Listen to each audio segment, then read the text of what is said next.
also acknowledge that we are on the traditional territories here, traditional unceded territories of the Coast Salish people. That includes the Tsleil-Waututh, Coquitlam, Squamish, and Musqueam nations on which SFU is located. And we're thankful to be able to gather here today as part of a community. We've got 3 engaging speakers today that I'm very excited about. And we'll sort of go through them piece by piece. I want you to feel comfortable, come up and grab pizza as you want. I know the speakers are all going to be chatting away. Each one of them will be talking for about 15 or 20 minutes, and there'll be a little bit of time for questions as well. But feel free to sort of migrate around and refresh your refreshments as necessary. And without further ado, I'm going to invite our first speaker up, Meaghan Dinney. Meaghan, I've known actually for a long time. How many years, Meaghan, have we known each other? Probably like 6 or 7 years. So Meaghan's been around the department for a long time. And I've known her in classes as a TA. She's now a PhD candidate in the paleoglaciology lab, working on some very interesting landforms. And something you might not know about Meaghan that I learned about her, I think on the field school when you were there, was that she's very good at composing geomorphology haiku. So we might get a flavor of that if you put her on the spot later during question time. Please don't do that. I'll definitely panic. Anyway. I should have prepared one. I'll turn it over to you, Meaghan. Okay, thank you. So yeah, I'm a student in the paleoglaciology research group, and so we study glacial landforms and try to understand past glacial processes based on the landforms and sediments that glaciers leave behind.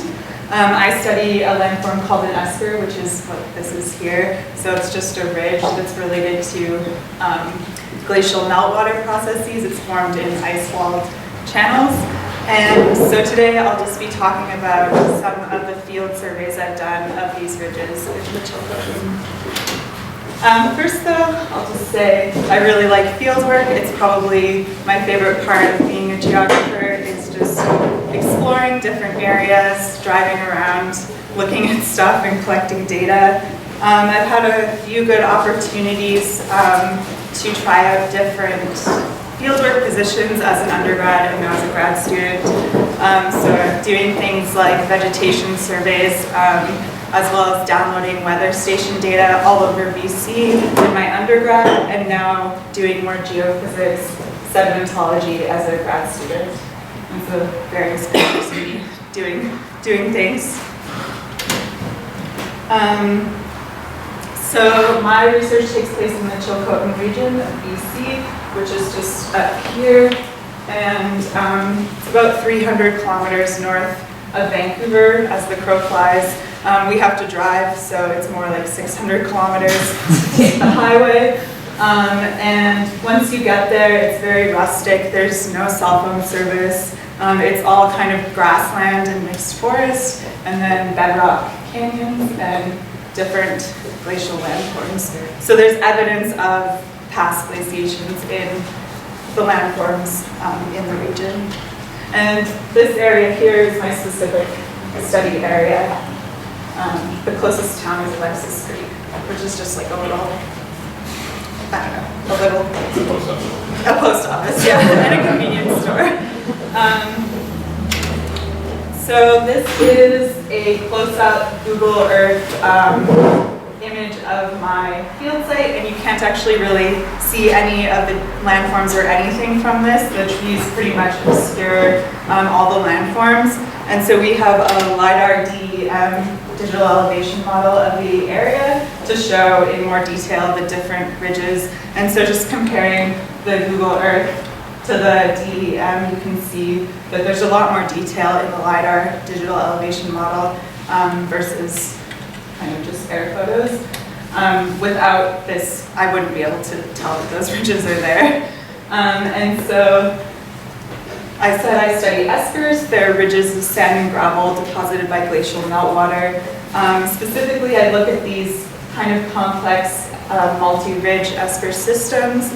So these haven't been really well studied, but there have been two kind of main theories proposed for their formation. So one is that they form during high meltwater flood events, and then the other is that they form sort of slowly over time due to high sedimentation and sort of tunnel blocking. So that's just like the setup. I'm trying to understand whether these esters represent either of those processes or something else entirely.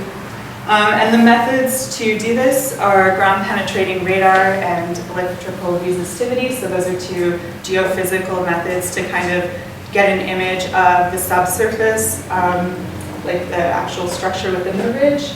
And then we do sedimentology as well. This is just a map of the different logging roads in the region. So this red line is Highway 20. That's really the only paved road in the Chilcotin, except some little side spurs along the highway. The rest is all Forest Service road, like logging roads. I've characterized it so the blue lines are the sort of passable Forest Service roads, and the rest are the kind of, they've been labeled as decommissioned or rough or overgrown, so not as accessible. We do try and drive down those ones sometimes though, and sometimes we're successful, sometimes we're not. Sometimes we try to drive down these like the good roads and they're not good either, so it's kind of a toss-up what you're gonna get. Sometimes you're able to drive like right up to the esker, and then sometimes you're not able to do that and you end up having to like walk through a swamp, and I think Johnny might remember that one. So yeah, and then the other thing I wanted to point out is just these little parcels. So that's the land ownership in the region. Most people just own land near the highway.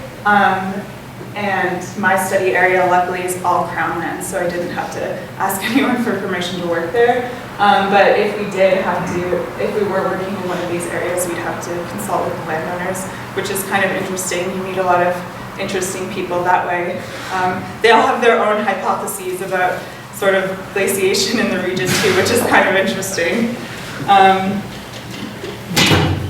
These are just an example or a few examples of different kinds of eskers, what they actually look like on the ground, as well as some of the different kinds of field sites. So some of these like grasslandy sites that are nice to work on, and then some more forested sites where it's a little bit harder to get the equipment through.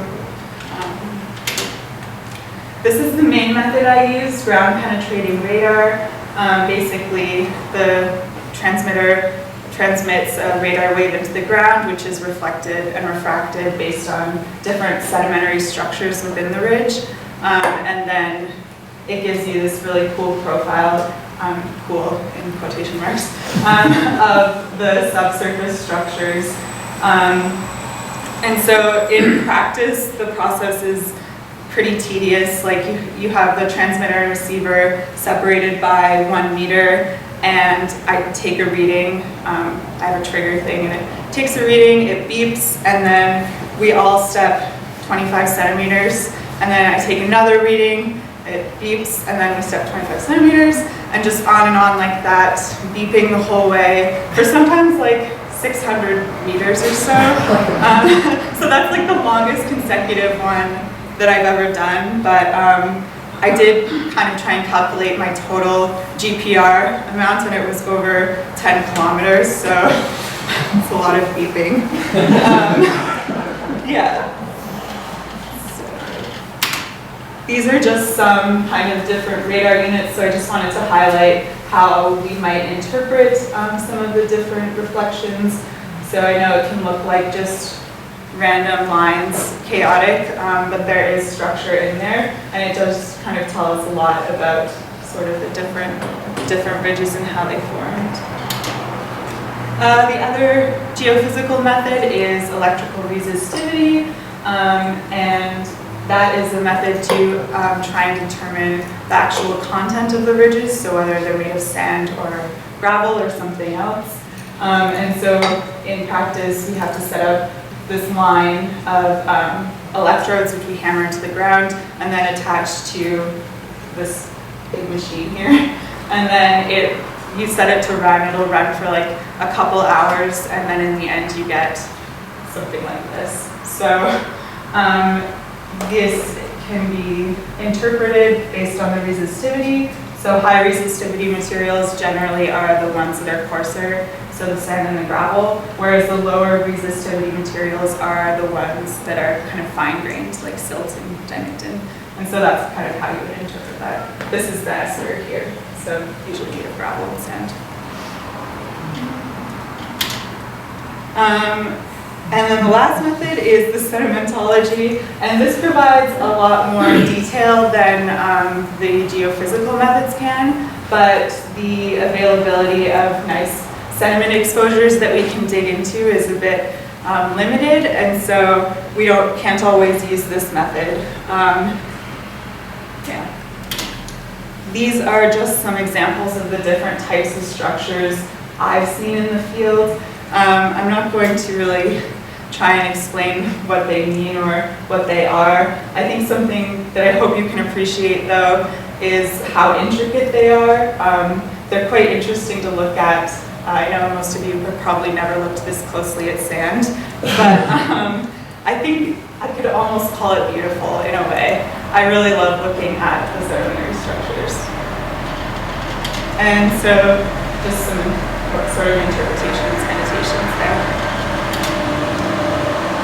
In terms of results, so we've done, as I said, several geophysical surveys and also explored different sites for sedimentology.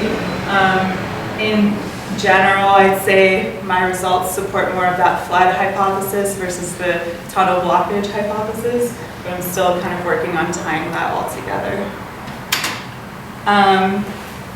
You meet a lot of interesting cats and dogs out in the field as well, so that's a really fun part. And also thanks to everyone who helped me in the field. Okay, that's everything. Does anyone have any questions? Oh, sorry, you got it.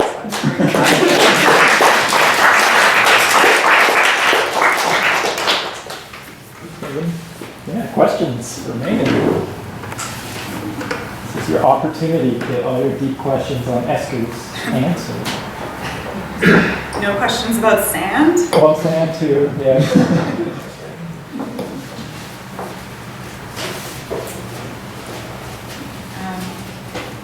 Ben? Yeah, sure, thank you. So in one slide, when you show your study area, you use one aerial photo or maybe something like image. So there are two lakes there. So it seems the color are not natural. Just curious, are there any water pollution there? Or maybe just the color thing? I'm not entirely sure. They're very shallow lakes. Okay. I do know that, but I'm not sure what's responsible for the color specifically. Yeah, probably no pollution there because it's very remote. Mm-hmm. Yeah, also no farming there, right? Not in that area, no. Yeah, so it's not pollution. Yeah, thank you. Thank you. Tracy? Have you weighed the equipment that you have to move around? No, I haven't. I don't even want to know, really. That ERT equipment is heavy. We have like, I think, what is it, like 16 boxes or something of cables, and I don't know, the machine itself is really heavy, and then you have 2 car batteries, so you have to lug that all out to the ridge. But I haven't weighed it, no. Other questions? Yeah. So I was surprised that you said that there hasn't been that much research done on Eskers.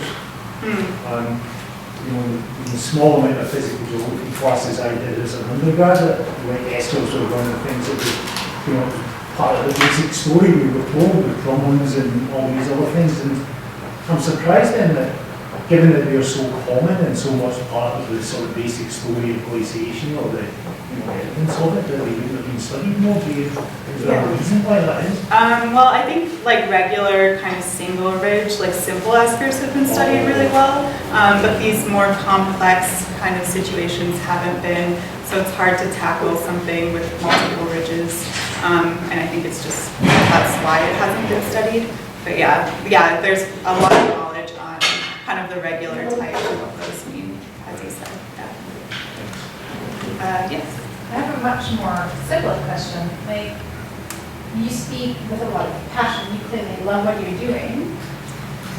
How did you get into it? Like, was there like an aha moment, or like, this is what really drives me. Yeah. How did he get you where you are? So I started in this lab in my undergrad as a work study student, actually digitizing eskers from air photos in the Northwest Territories, and I did that for, I think, several years. So I got really good at it, and that's kind of where I started to appreciate eskers as a whole. And then I had the opportunity to work as a field assistant for another student in our lab during, like, one summer, doing geophysics, but mostly sedimentology, kind of going around looking at different glacial landforms. And that was, I think, really interesting. So that summer kind of is what motivated me to get more into it and kind of pursue like a grad program in eskers. Yeah.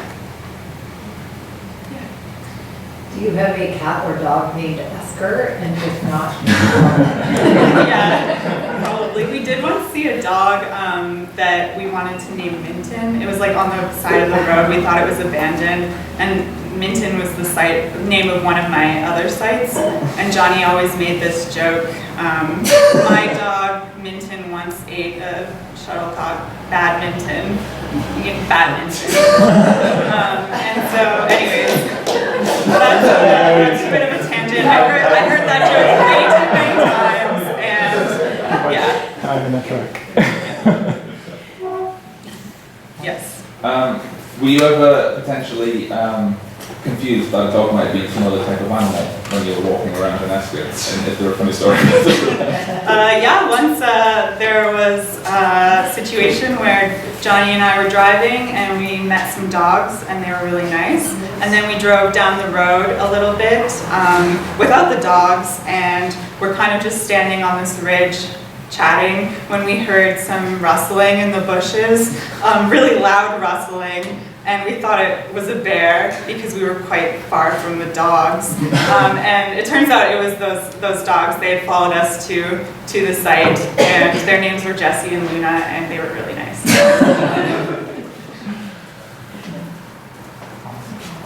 Yeah. Why did you pick this area to study? I think I think there are a lot of those multi-ridge kind of esker systems that are visible from Google Earth, like larger complexes in that area. And so at first I was targeting some of the larger ones, but then when I had the LiDAR phone, I was able to see kind of the smaller systems. And so that's sort of why I was in that area, just like availability, I guess, of the large esker complexes. Yeah. Awesome. Cool. Thanks, Meaghan. Thank you.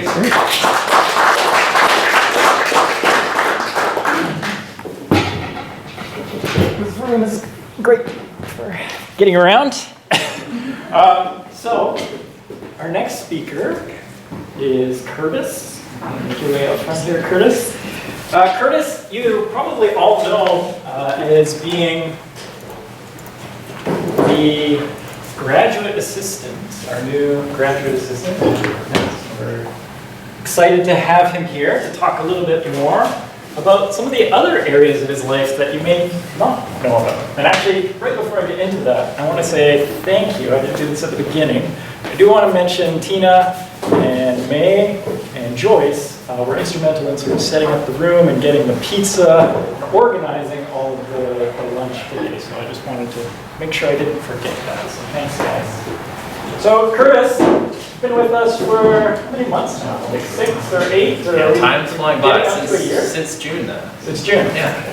And Curtis, if you don't know, is also a student in the history department.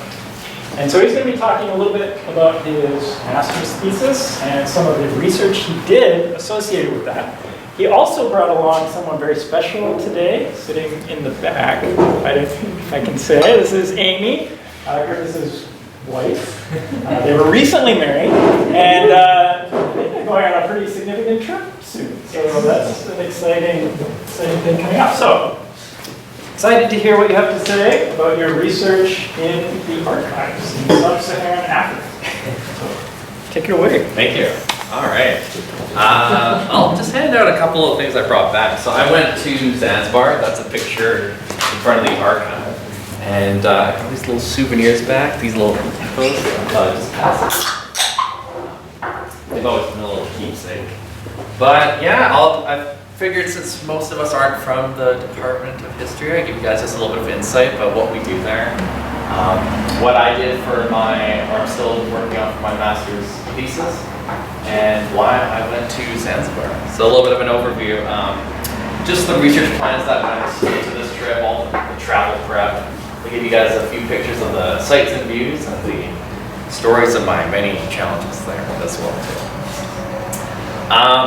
Zanzibar, right, is an island off the coast of present-day Tanzania. It's part of Tanzania. Tanzania used to be split into two different colonies. So it was Tanganyika, which is like the mainland part, and then Zanzibar. And combine the two, you get Tanzania. I went here because of my thesis. My thesis proposal was originally on researching why in the Protectorate of Zanzibar, the British colonial Protectorate of Zanzibar, there wasn't any witchcraft laws instated there. So I asked this question because in the mainland British colonies of Tanganyika and Uganda and Kenya, there was a very copious amount of legislation that was enforcing anti-witchcraft measures. A lot of it had very harsh penalties associated with it as well. Zanzibar didn't have that, so I figured that was a great research question to explore further. A lot of the historiography on witchcraft studies in East Africa looked a lot at court case studies or court case documents, so I figured I needed to get my hand on some of these documents in the Zanzibar State Archive.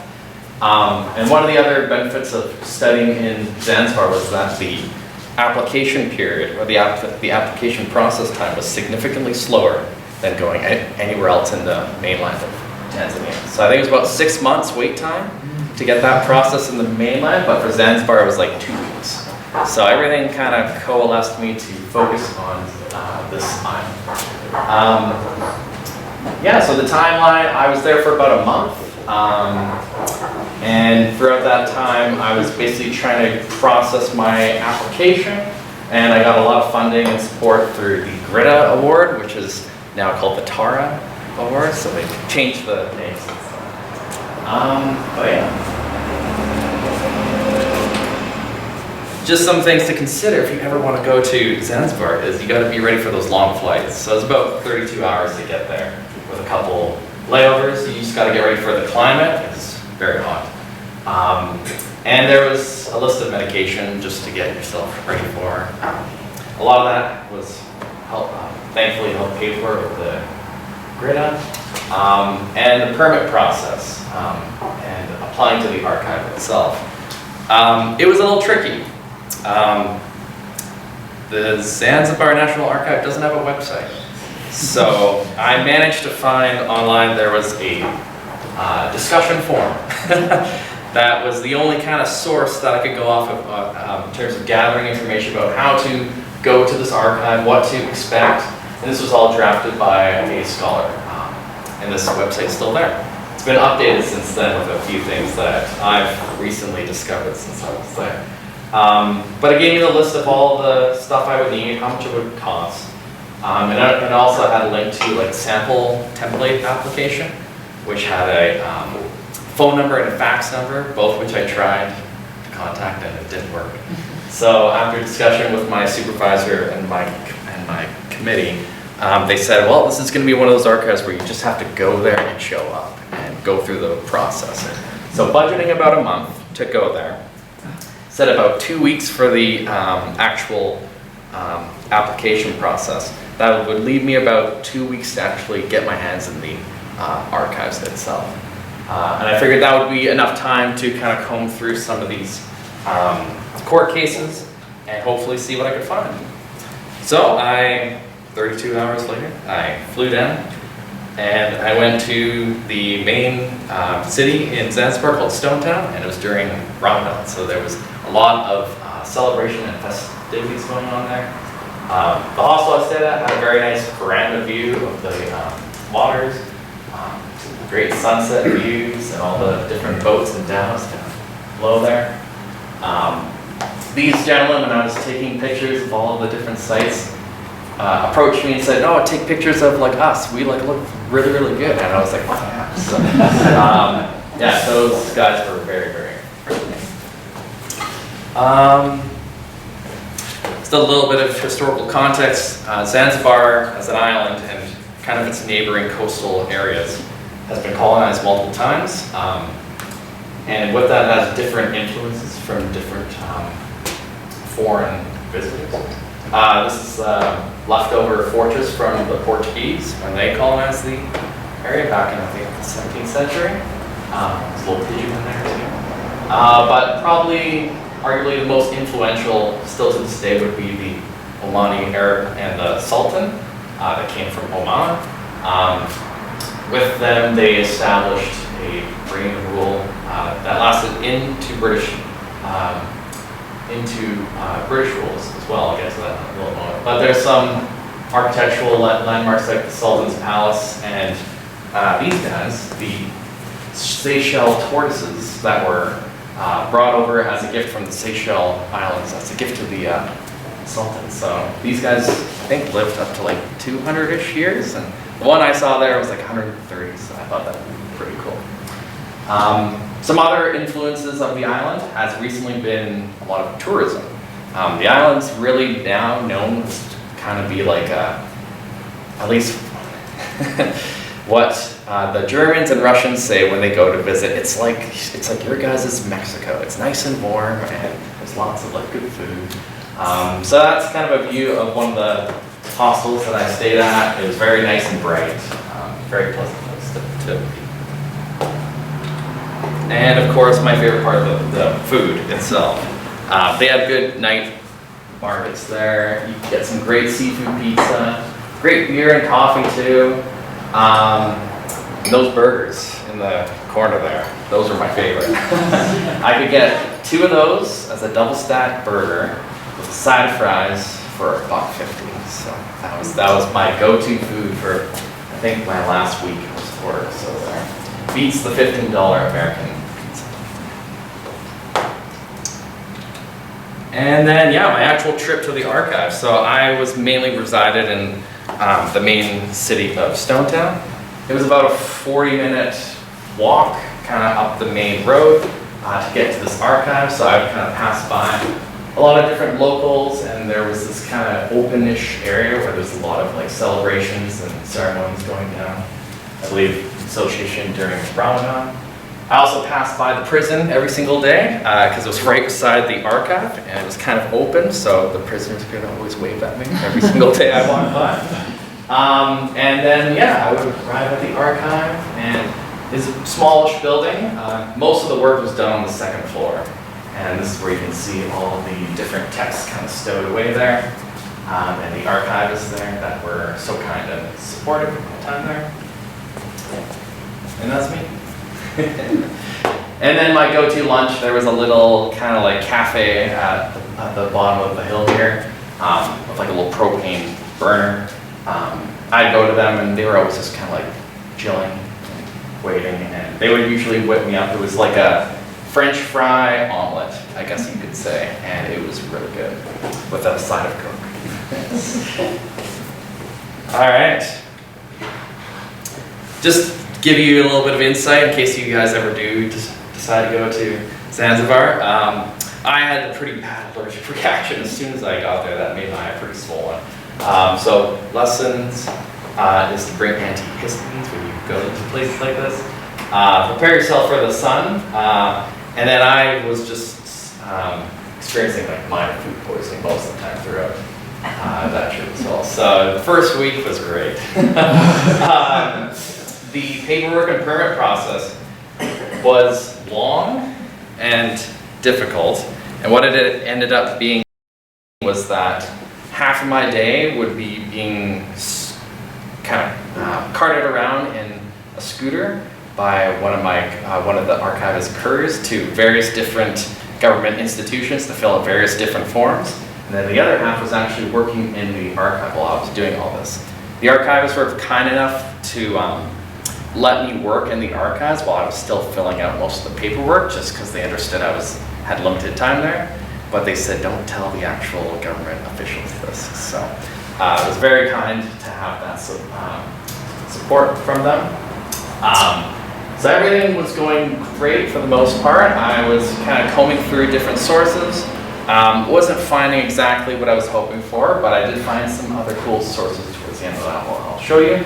My last week was approaching, and this whole paperwork process came down to one final document, and it was an immigration's permit of some sort. And that took about a week to gather all the materials for.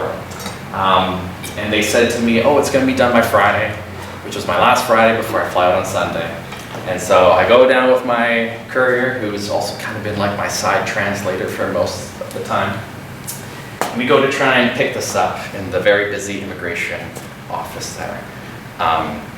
And they were waiting for me in their office, and the government officials in the immigration office wore full military uniforms as well. They asked me a couple questions about my visa, which on the government website of Tanzania, it says if you're doing research less than 3 months, you only need a visitor's visa, not a research visa. And so they asked me why I was going through all this paperwork, and so I said, oh, I'm doing research. And they said, oh, so you need a research visa. I was like, oh, no, it says on the website. And at that moment, I was having, they asked me for my passport to like look at the visa. And so they took it, and then they locked it away into a filing cabinet, and they said, oh, you're gonna have to go get a research visa, and we'll hold on to your passport and all the documents until that happens. I was flying out on Sunday, and this whole process would probably take, I would imagine, at least 1 week. So you can imagine the stress I was going through at that moment. Luckily, to my aid and rescue, my courier/translator got into a heated discussion with the immigration officer at that time. And we managed to barter it down to a $100 fee to get my passport back. So thankfully, I got my passport back at that time. I got the documents, and I went back to the archive, and they said, so was the process that hard? And I said, oh God, no, it was a complete breeze. So passport troubles resolved, and I managed to get on my plane. One of the funnier things I'll end on was kind of a challenge, but also a positive. Cats made a very present appearance, and pigeons as well throughout my stay. The pigeons love to hang out by your window and squawk first thing in the morning at like 5 and 6. The cats like to hunt the pigeons, so it's even more noise, and the cats like to hunt each other, so it's like even more noise. But I recently gotten a cat right before I left, so I kind of missed him. And seeing all these cats was always a warm reminder that he was waiting for me when I was going to come back. So that's kind of my trip in a nutshell. I didn't find the court cases I was looking for, unfortunately, but I did find something else that has kind of shifted my thesis topic since then. I'm more looking at now the development of these dispensary stations across sub-Saharan Africa and the wider history and implication of this medical service.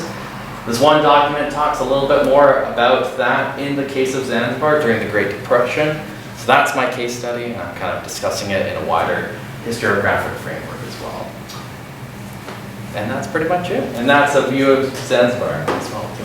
So yeah, thanks for listening, guys.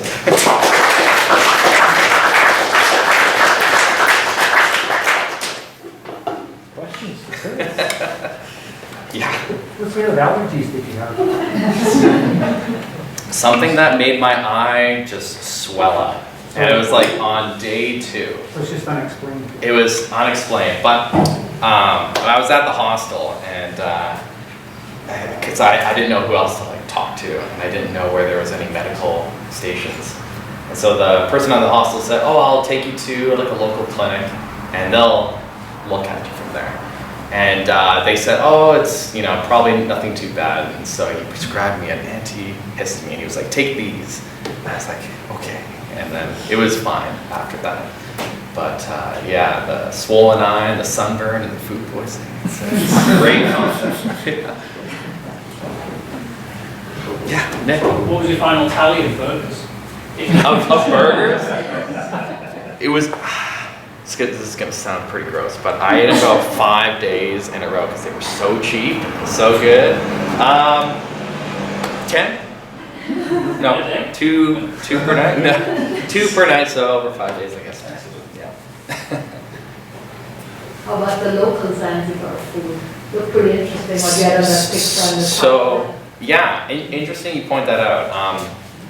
Like I was mentioning, Zanzibar is kind of a big tourist spot, so they're really catering a lot to Western visitors. Lots of pizza and burgers and all this stuff too. Getting into some of the more local cuisine, and at least Stone Town, is sort of tricky.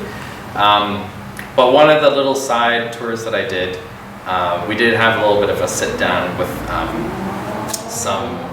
it's a lot of like curry and spice food, just because there's a lot of fusion with influence from India and influence from the Arabian Peninsula as well too.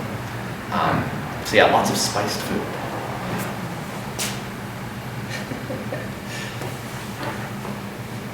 I've got a question. So you're saying that this led you to sort of more bigger questions, right? And Yeah. other places. So are there plans to go back to other areas, or you don't have the budget for that? Oh, What's if the it's for a next PhD study, perhaps, but for this thesis, I've kind of narrowed it down onto kind of a wider survey about historical scholarship, about dispensaries, and the application of colonial medicine in sub-Saharan Africa, and how it relates to these specific small services. But a more, I guess, kind of expanded study on the history of dispensaries, yeah, I would probably go back and look more specifically for sources like these. Yeah. I'll do Liam, yeah. I love that archives, sort of still give the chance to go out to the field. Yeah. Did you find out about the archives by the non-webpage webpage that you found, or? Yeah. Best way to kind of figure out which archive you need to go to is look at the footnotes of the works that you're kind of being familiarized with. So a lot of studies about the history of Zanzibar talk about the Zanzibar National Archives. It's the only one there. Doesn't mean that all the sources and documents about Zanzibar are safeguarded there. A lot of them have been stolen by the British and are housed in kind of a lot of classified archives in the UK. But there was some specific ones that I kind of got a lead on that I thought were going to be in here, and I just didn't have the time to find them. But I found some other cool ones though. And Tina? Yeah, I was just wondering, is a dispensary like a pharmacy, or Oh, yeah. what is it technically? Yeah, don't think of it as like the dispensaries of the modern day. Think of it as like a hybrid between like your clinics, where you can actually walk in and get service, and pharmacies. So kind of like a one-stop shop. That was the goal for the British Medical Services, is to kind of pop these up in rural spots to disseminate biomedicine of sorts. Yeah. Are there any plans to digitize the archive, or is that not going to happen? It would make your work a little easier if you want to follow up, I guess. But Sorry? It would make your work a little easier if you want to follow up on some of the other sources that have. Yeah, it's true. Sort of related to that. When I first got there, they said, or I brought my big DSLR camera, and they said, oh, you can't take pictures of the stuff there. So I was like, okay, I'll take notes and comb through all the different works. And then towards the end, they realized I was in a bit of a rush, and there was still lots of things on my catalog list. And I asked again, politely, I was like, could I take a few pictures? And they said, okay, for a small fee, yes. So I took 200 pictures and got as many as I could before I left. So far, no. So far, no. There's So you need no to electric bride fuck, is what Yeah, the Greta came in handy. Yeah. But yeah. It's a cultural difference. Yeah.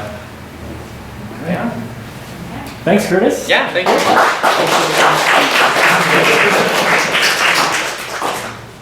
All right, well, I'll invite you up. Come grab some more pizza if you want.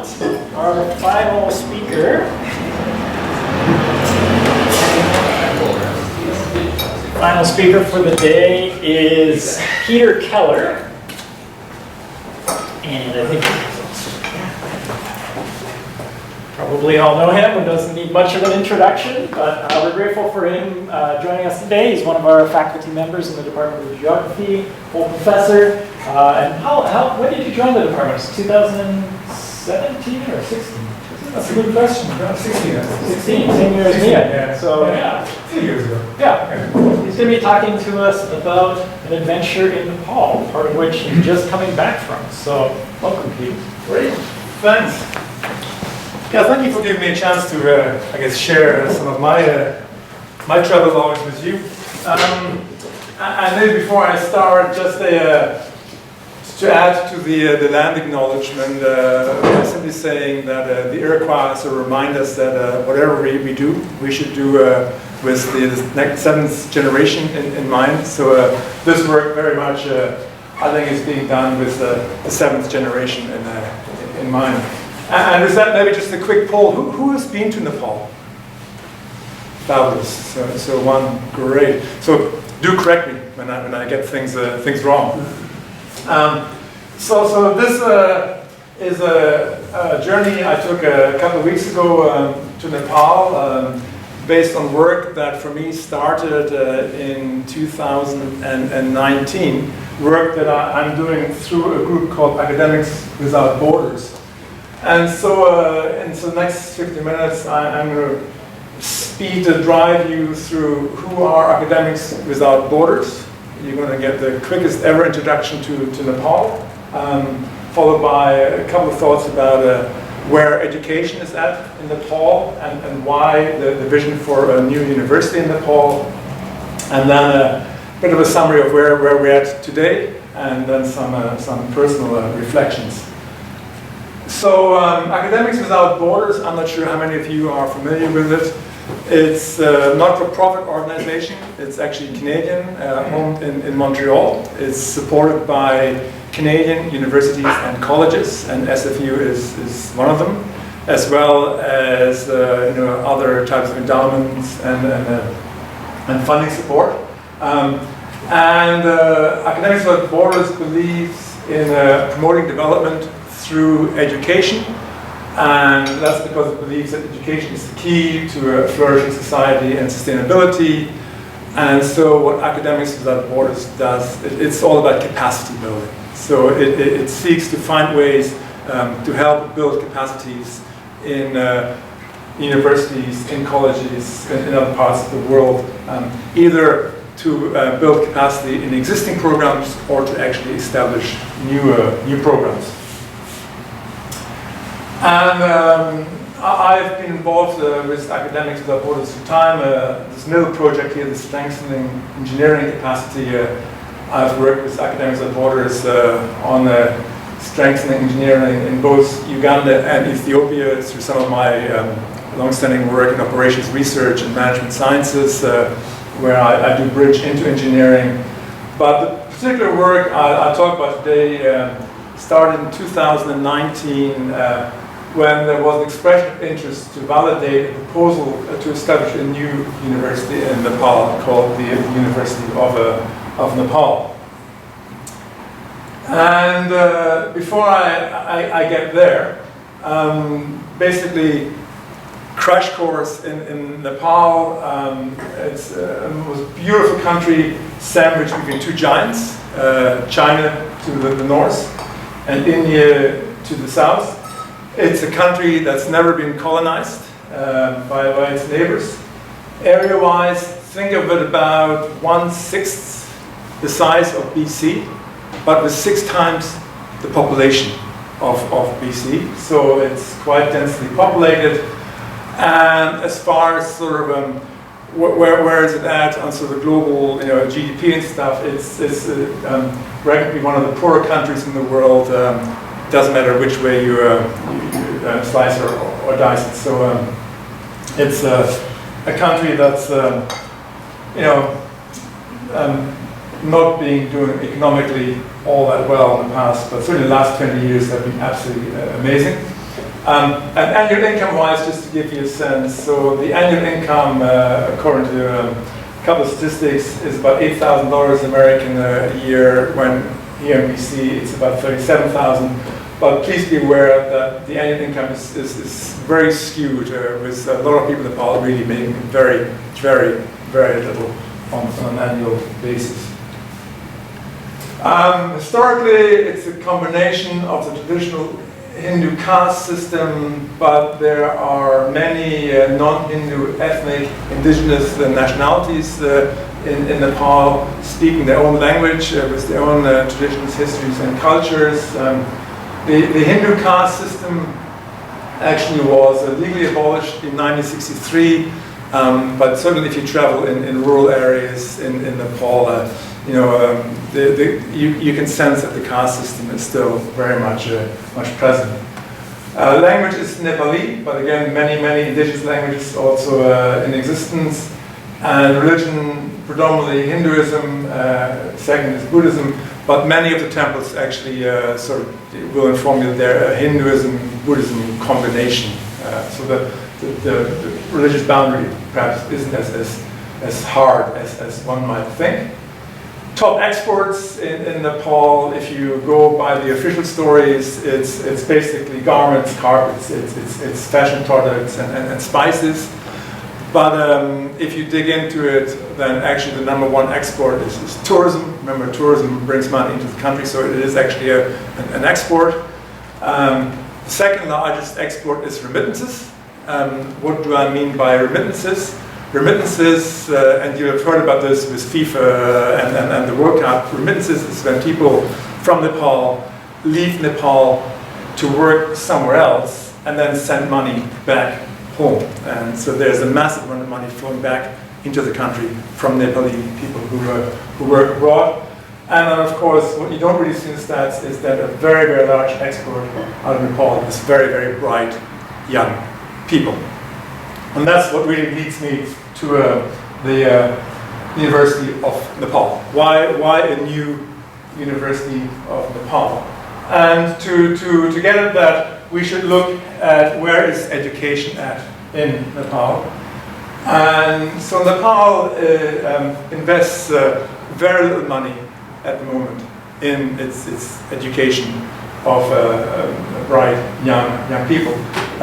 Its investment in education is lower than that of Ethiopia or Senegal or other countries like that. And so that's a problem. There is a compulsory basic education requirement in Nepal, grades 1 through 8. And then there's also the secondary schools, grades 9 through 12. Nepal has a community school system that's publicly funded, but it also has a massive private school system. And the sense certainly I got from my visit, and the sense one gets from the literature, is that the public school system really is very basic. And just with anybody that we talked to told us that their children were in the private school system.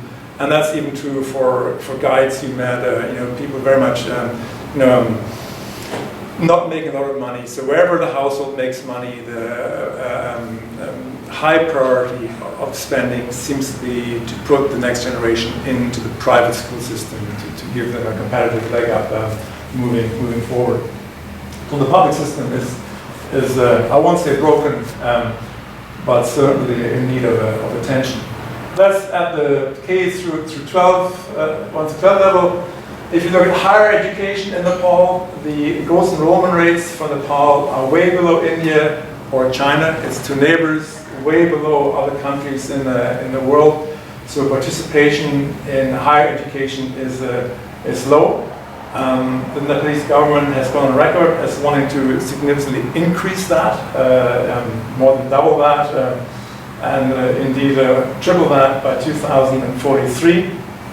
But so far, public financing in education is remaining pretty small percentage of GDP. More revealing are our completion rates, because it's one thing to enter school or to enter universities. The real question is, so do you actually, in the end, come out with a degree?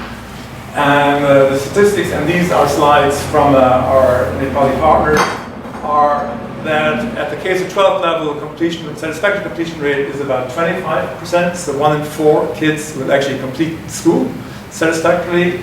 And of those who enter university, 1 in 3 will come out with a degree. Slightly higher in the technical fields, and then at the master's level, it's about 2 out of 3 who will actually come out with a degree in the end. So you can see that completion rates dropout is a big issue. Failure is a big issue.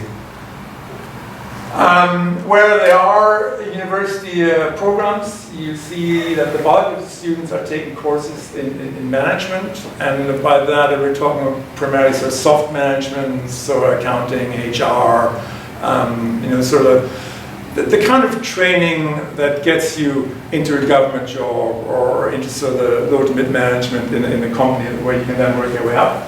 And science, and technology, and engineering certainly is very low in the overall percentage.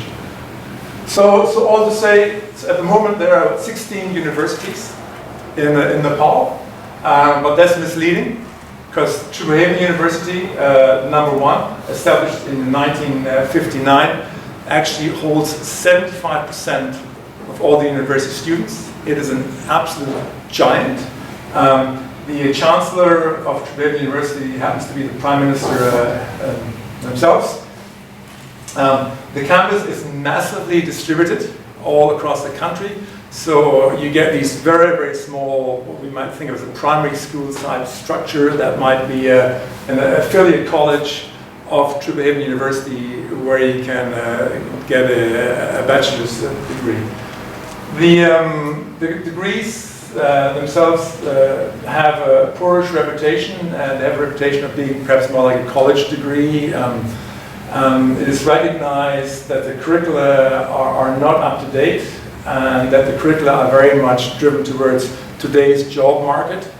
So there is general recognition that if you take a degree in management sciences, you've got very little choice in what courses you take. You will take a prescribed set of courses to lead you to that specific degree. So there's very little opportunity for breadth or for sort of broad thinking.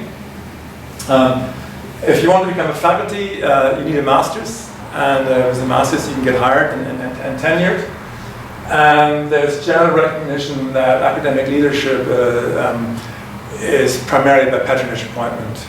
So whether it's members of the board or members of the executive, it tends to be that government would like to have somebody have a nice job after they were a minister or a general in the army or something. So why don't you go and run a university? It seems to be the expectation. So the bottom line is that those bright young people in Nepal who can afford it, who have the support of their parents, are likely to seek an education abroad in India or China or America or Europe or Australia or somewhere else. So there's this massive brain drain out of the country. So this has been recognized by an elitist group, an intellectual elite within Nepal who want to change this. And they basically recognize that you can try and change the existing system, or you can try and do something new to demonstrate that there's a different way of doing it. It takes a lot of effort to change an existing system. It's somewhat easier to actually do something new to demonstrate that it can be different.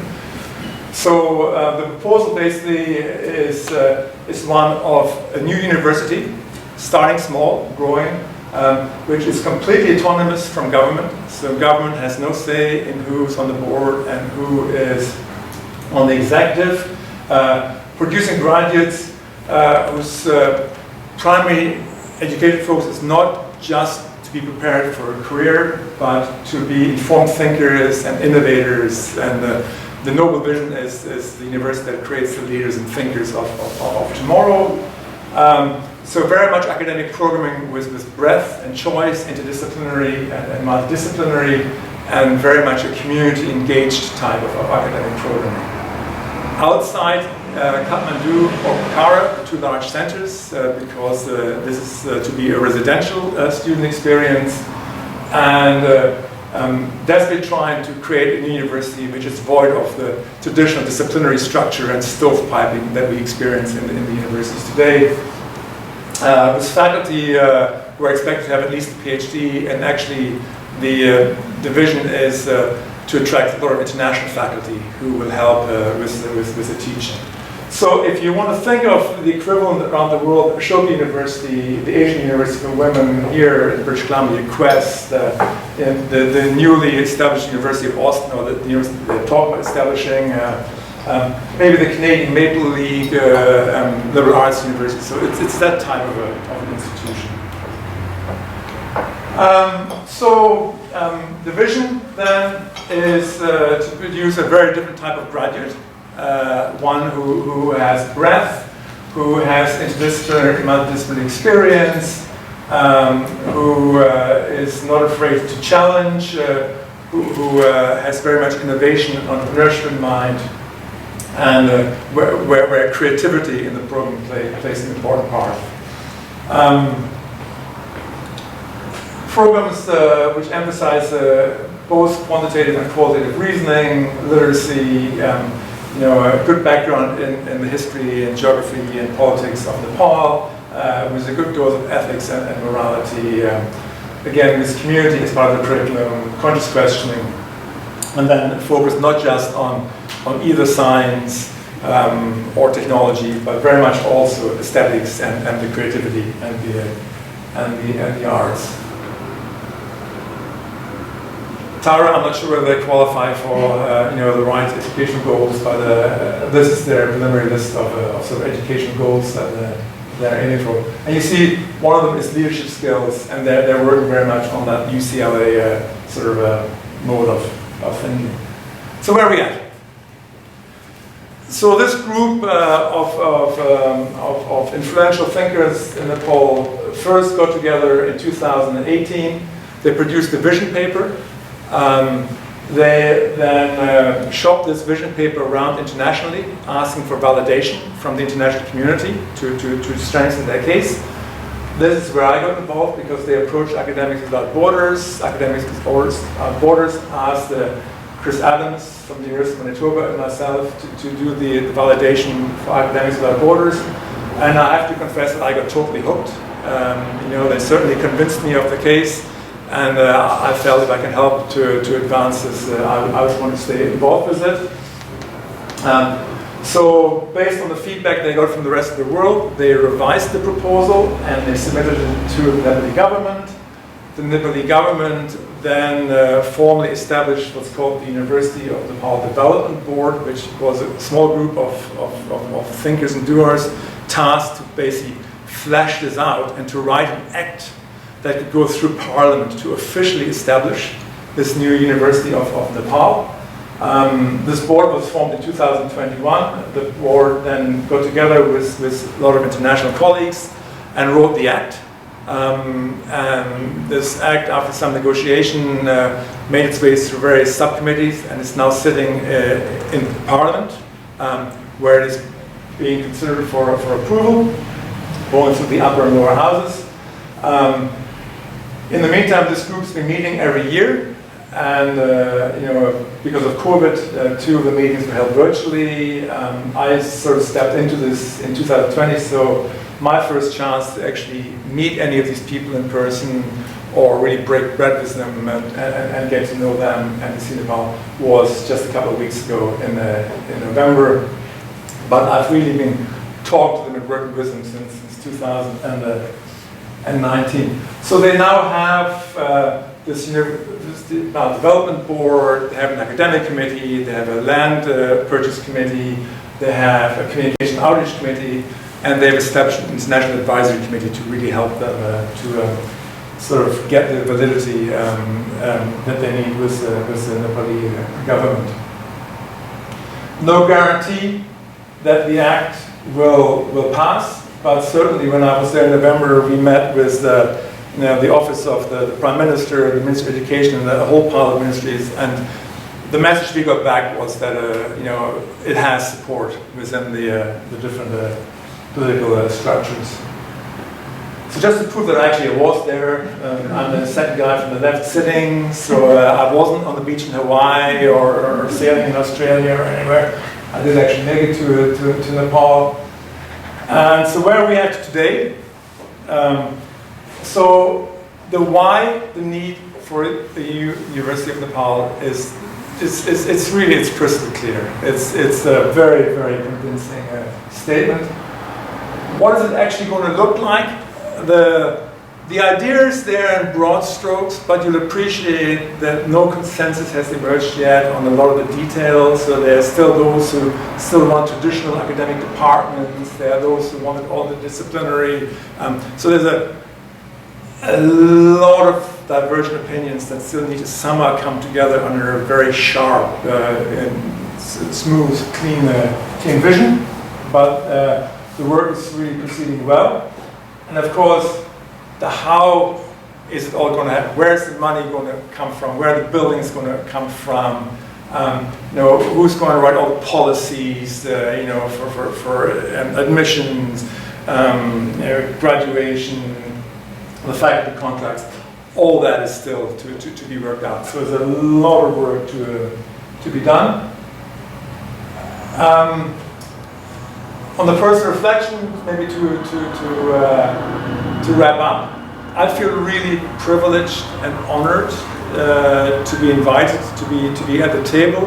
But to me, there's not a shadow of doubt in my mind that this has to be made in Nepal, by Nepal, for Nepal, by the Nepali initiative. So all of us who are not from Nepal, we can be in the room, we can share our own experiences and journeys and insights. We can offer where there may be sets of policies or procedures or rules or whatever that the University of Nepal can simply borrow or modify, but in the end, it's got to be by them, for them, and it can't be any other way. And with that, a couple of other things. First of all, I found it very, very difficult between 2019 and this November to work on this, because in the absence of actually sitting down with people, looking them in the eye, having a beer with them, sort of breaking bread with them, it is very difficult to really get the true context. And even to be there for 2.5 weeks, it's a very short period of time. So you do about scratch the surface, but in-person meetings really are so mission critical. And so that thanks to SFU, who's supporting Academics Without Borders, and the faculty department, and actually my TA Stella, who covered for me in my lectures while I was away. Without that, it wouldn't have happened. So it is a real privilege and honor to be part of this journey. But I'll tell you one thing: I'm not a morning person, and the time difference between Kathmandu and the Pacific Northwest is 13.75 of an hour. So I'm spending an awful lot of my time these days waking up at 5 o'clock in the morning to participate in Zoom calls, which is not the thing I enjoy the most. But in the bigger picture, it's I think well worth it. So with that, Daniel, thank you for listening to me. And you know what? If you have any more questions about it, I'd love to chat to you. And if you feel at some point in your life you actually want to go to Nepal and teach there for a couple of days, couple of weeks, maybe a term, let's talk, because I know that this university will happen, and once the doors open, they will be looking to faculty from across the world to help them get up and running. So thank you.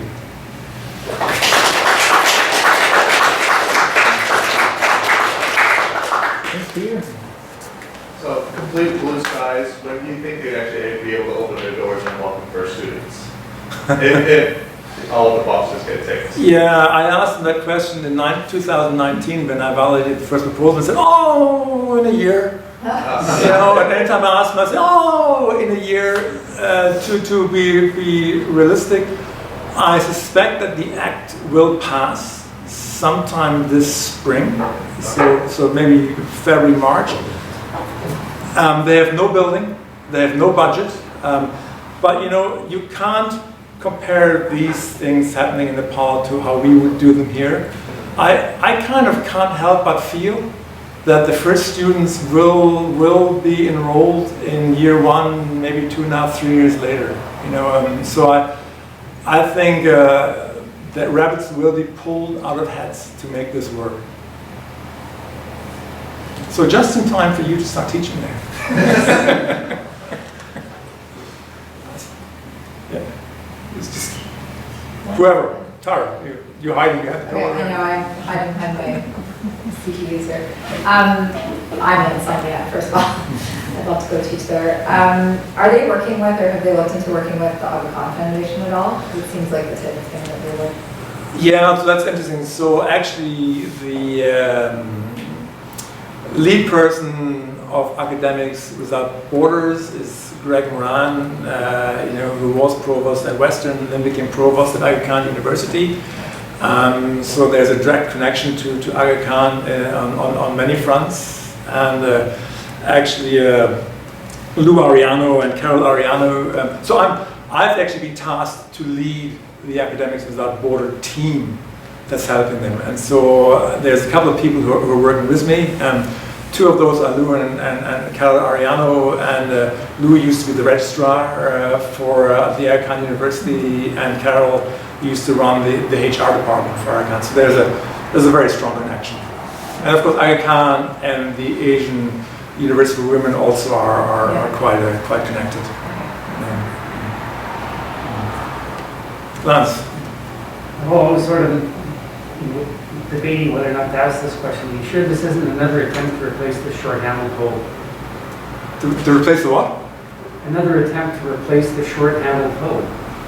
In development thinking, one of the original tasks that people got the idea was that all these people use these short-handled hoes in developing countries. They're short sticks that can bend over and whack at the ground and basically till it. And it seems like, well, why don't we just give them a shovel or introduce them to the shovel?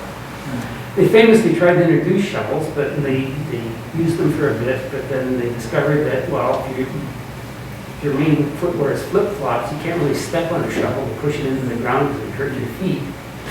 And then when the shovel's handles breaks, the wood's actually too long to actually find replacements for it. And so the actual short-handled hoe turns out to be really appropriate technology. So I guess the question that I'm asking here in a really roundabout way was that there's a really long list of universities here that don't seem to have succeeded. So the question is, why haven't they succeeded? And how is what you're proposing to be different than what seems to have been tried like multiple times within this country?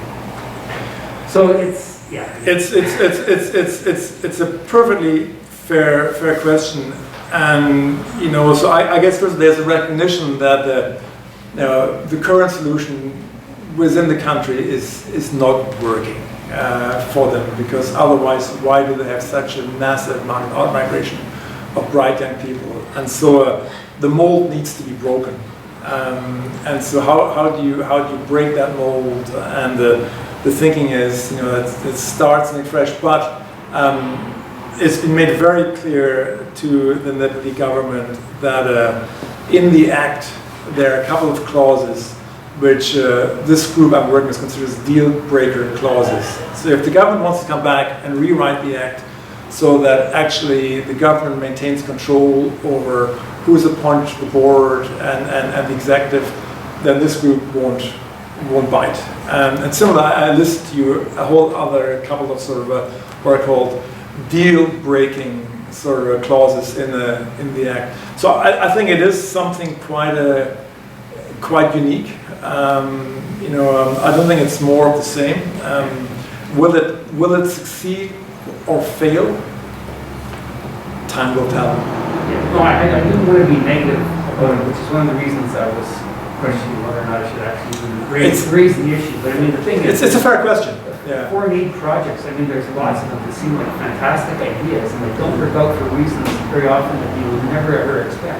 So the fact that you're envisioning this as a made in Nepal solution that has to be formulated and basically worked out by the Nepalese, I mean, that's a really good it's a really good foundation. That you know, there's all sorts of weird things that can happen. So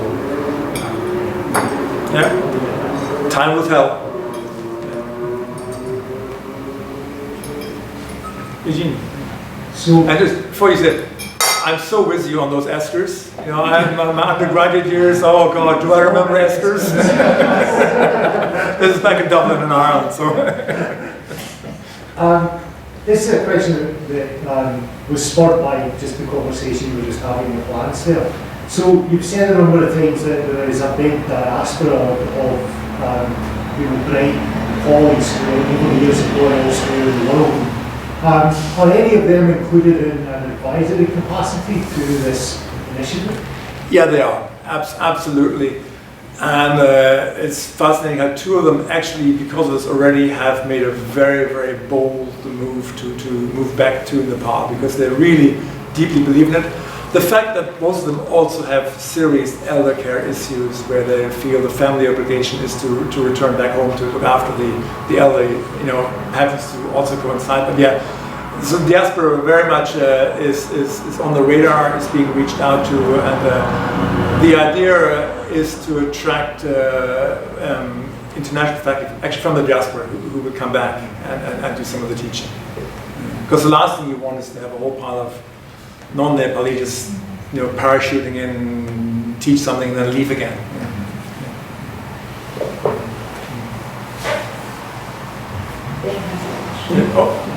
Yes, thanks for the presentation, very interesting.